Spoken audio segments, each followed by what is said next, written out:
The great resurgence, now, next, and beyond, is truly appropriate in the post-pandemic world.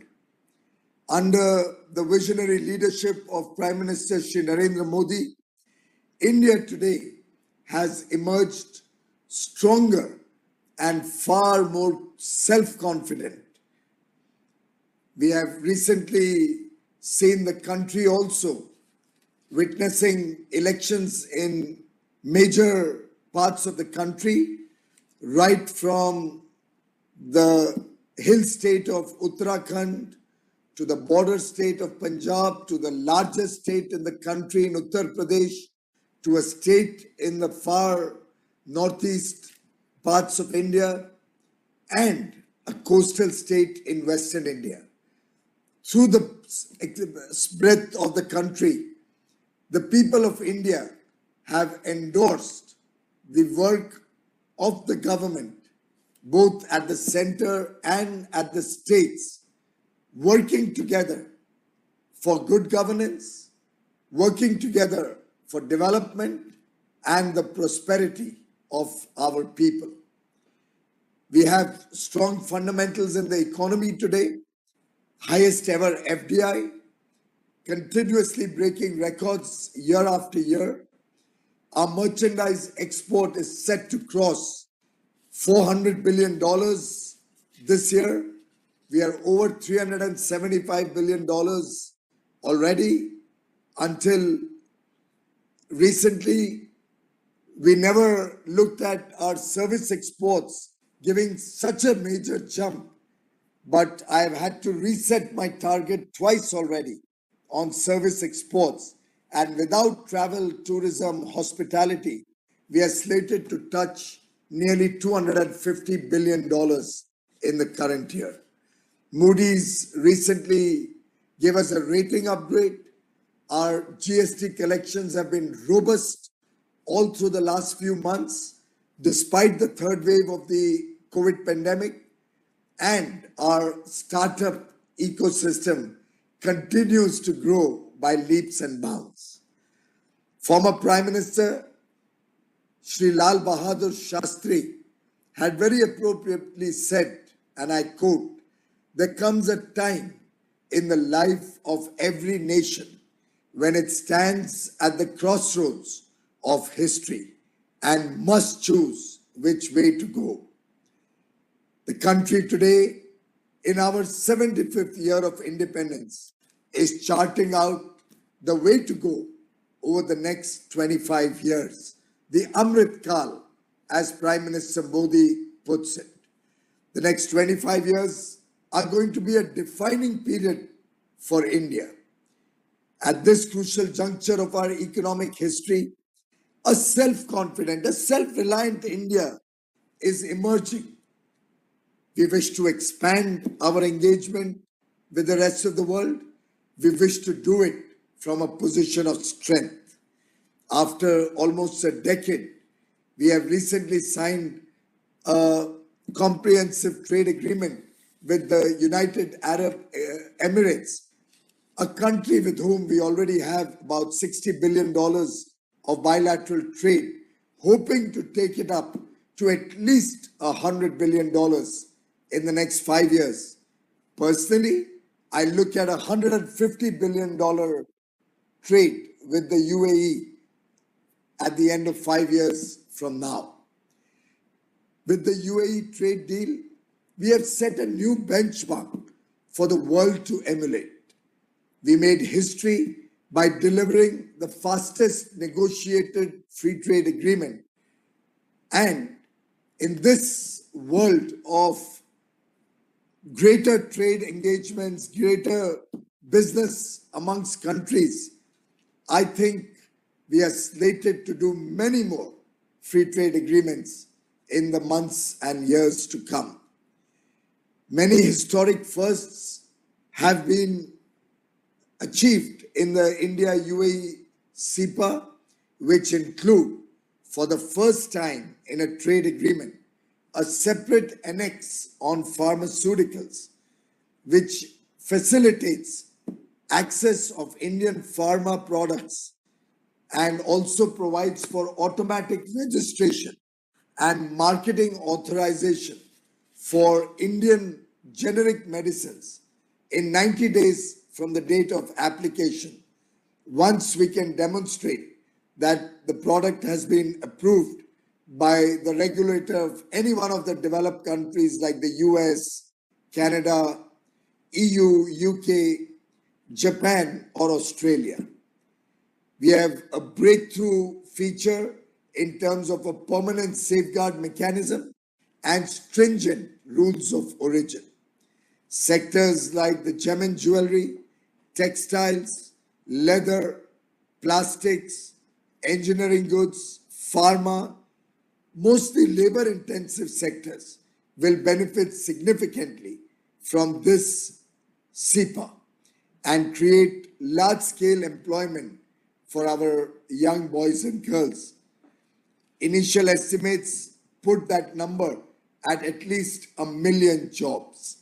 For the steel sector, we have, for the first time, introduced the concept of melt and pour in the local country of origin to ensure that third country goods do not find entry into the Indian markets through UAE.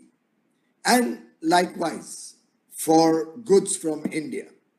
Additionally, we will benefit hugely from reduced import cost of raw materials like metals, intermediates for further value-added exports to destinations in Africa or other parts of Middle East and Europe, which will help boost economic activity and further create new jobs.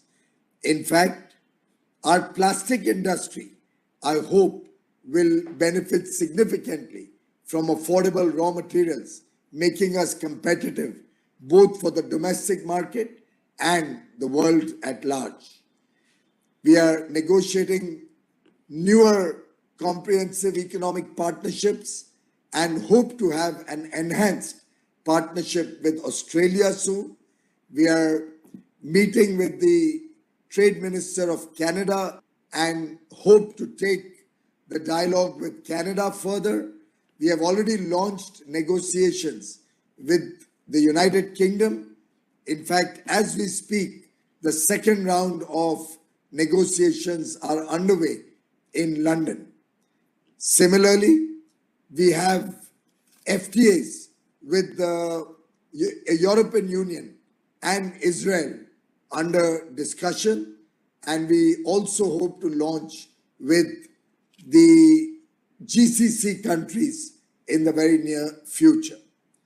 Atmanirbhar Bharat empowers us to engage with the world with greater confidence, with a spirit of competitiveness, and with enhanced capacities, making India self-reliant and also a relevant player in global supply chains. In fact, I have personally experienced, while negotiating trade deals with so many countries simultaneously, that Prime Minister Modi's personal rapport and the goodwill he has created for India with various heads of states and with governments across the world come into play and smoothen the rough edges that sometimes can remain unresolved for years while negotiating trade pacts. Unlike the FTAs of the past, very often causing severe stress to the Indian manufacturing ecosystem, this time we are focusing on reciprocal access and fairness as the key to our negotiations. In fact, the country today is developing several new competitive products and creating an ecosystem across sectors, particularly using the production-linked incentive scheme to really create global champions with capacities to scale international world-class quality, thereby making us a relevant player in resilient supply chains across the world. While signing any of these FTAs, we are doing extensive stakeholder consultation, both within the government and with our domestic industry, to ensure that what we are opening up is good for India and what we are getting access to is good for Indian exporters. Today, every one of the FTAs are going to support and help Indian businesses, industry, and our service sector to both get market access and expand their operations.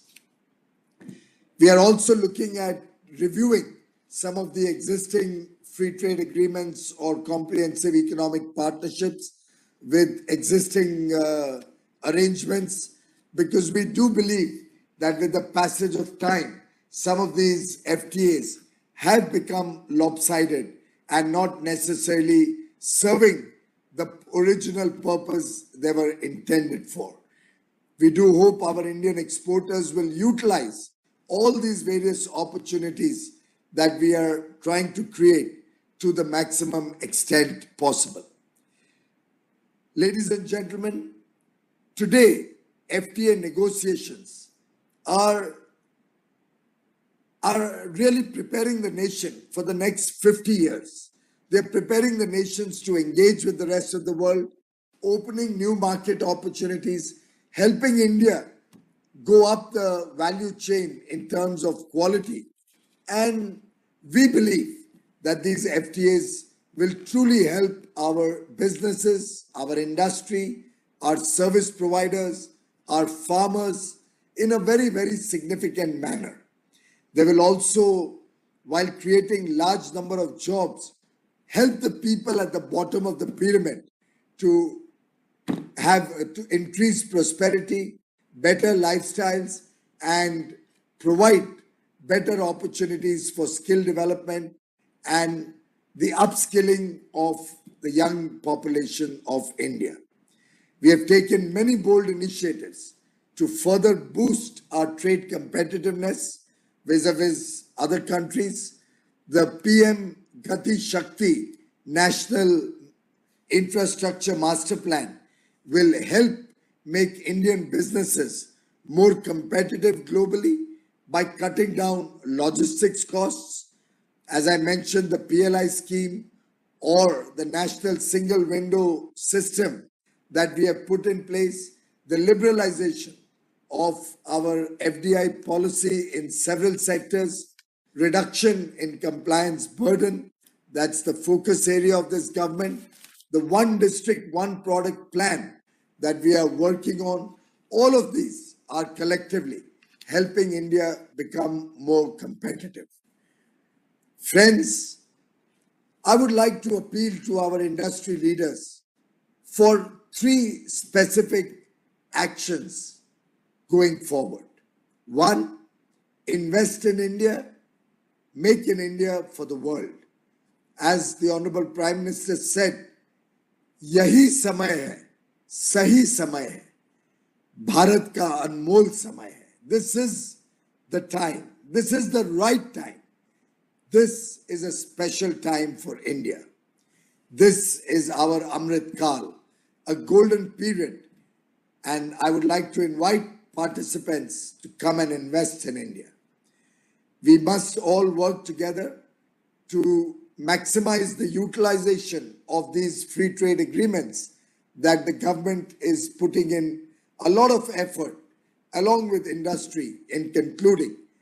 And I do hope we can see an increased share of Indian businesses, goods and services in global trade, thereby creating quality products at scale, helping us create significant jobs in India. We have, throughout our negotiations, focused on labor-intensive areas, particularly textiles, leather, pharmaceuticals, and I do believe all of these sectors will significantly add to economic activity in India. 3, we are looking to diversify our export markets both in terms of products and destinations. Currently, nearly 40% of our exports are focused on 7 destinations, 7 countries. In today's world, a greater spread of our export products to different destinations will both help create a natural hedge and will also help expand our exports. In conclusion, India at 75 offers a beacon of hope for the world, guided by ancient wisdom and energized by the power of our youth. The power of India, democracy, the demographic dividend, strong and decisive leadership, huge opportunities with 1 billion+ people aspiring for a better quality of life, talent, the skilled people of India. I think it's time that all of us work together and collectively capitalize the opportunities that are before us today. Sabka Prayas, the collective effort of 1.35 billion people, can truly transform the future of India. As Prime Minister says, Jan Bhagidari or Udyog Bhagidari, the people coming together and industry coming together can truly develop this nation and take us on the path of growth very, very rapidly. Our mantra for Atmanirbhar Bharat, a self-reliant, a self-confident India, is the mantra of 135 crore Indians working together for change, for a better tomorrow for each citizen of this country. Let us all take this pledge to make India truly a global superpower. Friends, it's always been a pleasure to be a part of the ET Global Business Summit, and I'd like to wish the summit all success through the next 2 days of deliberations and engagement with world leaders, with thought leaders from the world of politics, economics, and business. And I'm sure the deliberations will come up with significant ideas for us to implement, for us to learn from.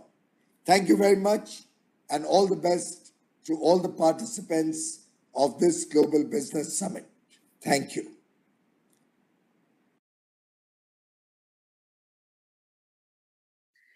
Thank you very much, sir. I believe that your words, the way we all get to resonate with your dynamic words, and most importantly, the kind of vision that you have for India. I also gathered that one point that we are actively looking forward to is the word collaboration. When you say that we all come together as a collective force to set that tone for India to become that global superpower, to harness all that's in store for us. So thank you once again, sir, for joining us at the summit. And thank you once again for sharing your valuable thoughts.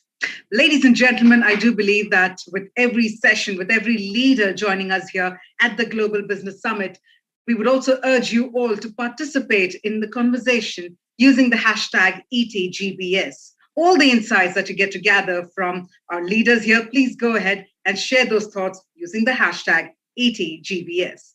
With that, let's now move